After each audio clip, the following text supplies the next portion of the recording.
She decided to return home and was confronted with the shocker of her life. Fun stepped into their heart and met a strange woman in her kitchen.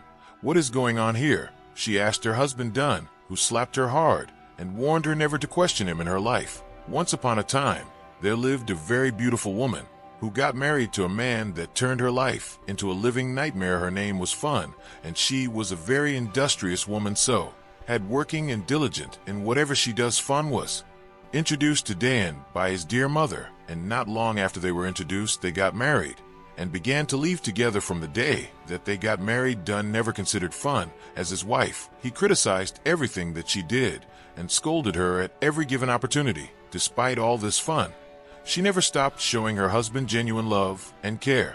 One day, Fun prepared Dunn's favorite meal, as she believed this would cheer him up when he returned home from the farm. This, however, did not go as planned, as Dunn accused Fun of trying to kill him as he flung the food to her face and walked out angrily. This broke Fun's heart, as she never understood what she had ever done wrong to Dunn to warrant this level of hatred. For years, Fun never experienced love from her husband. She would oftentimes run to Dunn's mother's heart to complain, and his mother would always assure her that Dunn would one day change. But this change was not in sight, as Dunn continued to treat Fun like a stranger. In her own home one night, Fun fell terribly ill. Her husband returned home late that night and noticed that she was shivering. Dunn ignored his wife, not caring that she was sick. He went about his activities as though nothing had happened, and by morning, Fun struggled to take herself to the Harris H., who prepared some herbs for her, saying that Fun was lucky to still be alive. For over a week, Fun remained at the hospital as she received treatment, and in this time Dunn never came looking for her. A few days passed, and Fun was now a whole lot better. She decided to return home and was confronted with the shock of her life. Fun stepped into their heart and met a strange woman in her kitchen. "What is going on here?" she asked her husband Dunn, who slapped her hard and warned her never to question him in her life. Fun's eyes shone in confusion as she could not understand what was going on. The strange woman, whose name was Busy, began to laugh as she walked away with Fun, throwing mocking remarks at Fun, who broke down in tears. Fun rushed to Dunn's mother's house to complain when she heard the news that Dunn's mother passed on a few nights ago, and Fun then asked why she was not informed of the burial, and the old man revealed that her husband had told the elders that his wife had deserted him. According to tradition, when a man is to bury his mother, if he is married, he is to appear with his wife to perform the burial rite, but in cases where he is not married, he is to take on a wife before his mother can be buried. What had happened was that when Dunn's mother died, he told the village elders that his wife had deserted him. So the elders suggested that he take on a new wife, so as to enable him to bury his mother. So, Dunn quickly got married to his longtime love, the woman after his heart. Why was a woman who Dunn loved with all his heart, but was unable to marry because his mother was blatantly against the union? Bissy was the daughter of Dunn's mother's sworn enemy, and when Dunn told his mother of his intent to marry, she kicked against the idea, saying that as long as she was alive, Dunn would never marry. Dunn tried all he could to convince his mother of his love for BYY, but his mother told him that it would be over her dead body before she would allow her son to get married to BYY. This caused a lot of issues for Dunn, who found it difficult to marry any other woman. A few years later, Dunn's mother introduced him to Fun, saying that Fun was the right woman for him. Dunn was not interested in marrying Fun, but his mother pushed him into marrying her. That was how Fun found herself married to a man who had no interest in her and treated her badly. Sad and confused, Fun decided to return to her husband's house. The pain of seeing her husband happy with another woman shattered her in a way that she never knew was possible. The death of her mother-in-law also made things worse, as Fun was now alone in the world with no one to care for her, not even a mother or father, as her parents died many years ago.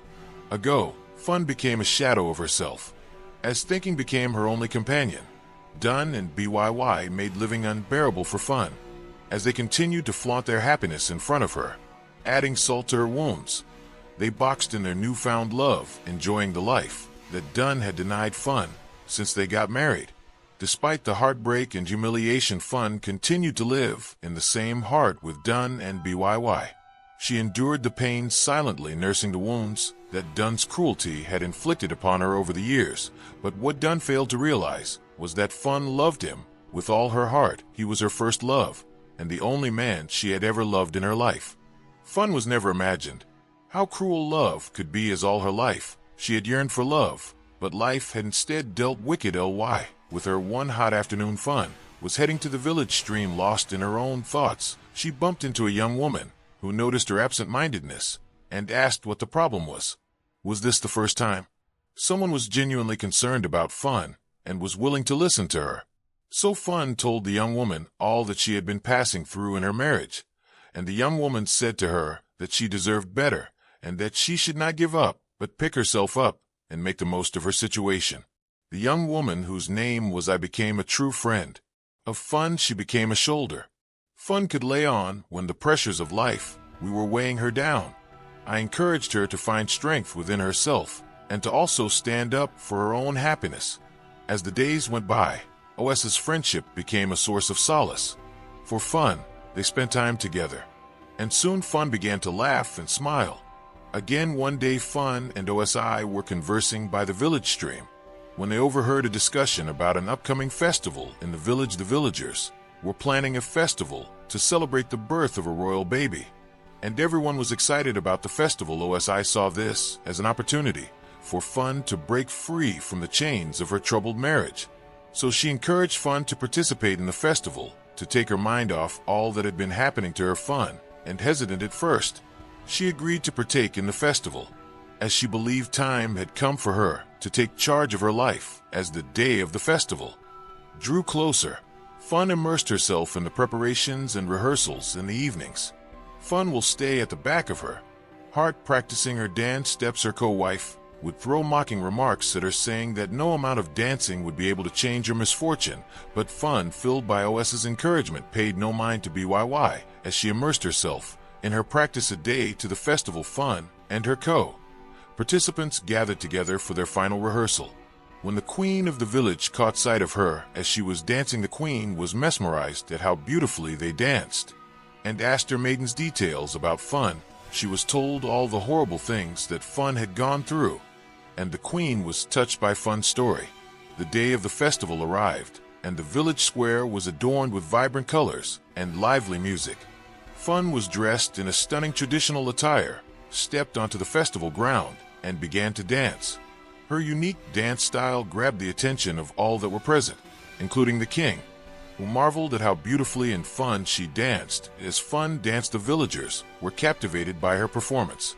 Busy watching from the sidelines, could not help but feel a twinge of jealousy. The attention that Fun was receiving made her uneasy, as she regretted ever underestimating her co-wife. The queen, deeply moved by Fun's performance, she stood up to honor her. All the villagers opened their mouths in shock, as this was the highest honor anyone could receive in the village in almost a decade. No one had received this kind of honor from the queen. The queen presented Fun with a beautifully crafted bad necklace, which was a symbol of the queen's recognition and support. The festival, initially meant to celebrate the birth of a royal baby, turned into a celebration of Fun, as the whole village applauded and celebrated her courage and resilience. Fun's story became an inspiration not only to those facing similar challenges, but to everyone who witnessed her performance in the days that followed. Fun's life took a positive tone as the queen offered to be the mother that she didn't have. The queen, after a lengthy discussion with Fun, adopted Fun into the royal household as her daughter. Fun automatically became a princess, and her marriage to Dun was dissolved, as Fun and Dun never lived as husband and wife since they got married, and this was an automatic reason for dissolving a marriage in their village. Fun was now free from her troubled marriage and began to live in the palace as a princess. Not long afterwards, a prince from a neighboring prince came to ask for Fun's hand in marriage. He saw Fun at the festival and picked an interest in her, but was told that she was married. Disappointed, the prince returned back to his village and could not stop thinking about Fun when news reached him of the dissolution of Fun's marriage. He hurriedly came to declare his interest in marrying her. That was how Fun got married to the prince, who loved her with all of his heart. She finally felt the love that she had craved for all her life, as the prince adored everything about her, including the ground that she walked on. Everyone envied Fun, including Dunn and BYY, who could not believe how beautifully Fun's life had turned out. The lesson to be learned from this story is that in whatever situation you find yourself, do not give up because the future might just be so bright for you. Never look down on anyone in life can treat people unfairly because your actions might just break them. Learn to be kind to everyone you come across because you never know what the future holds. I hope you enjoy the story. Like, subscribe, and leave a comment. It helps us grow our channel. I'll see you in our next story. Bye.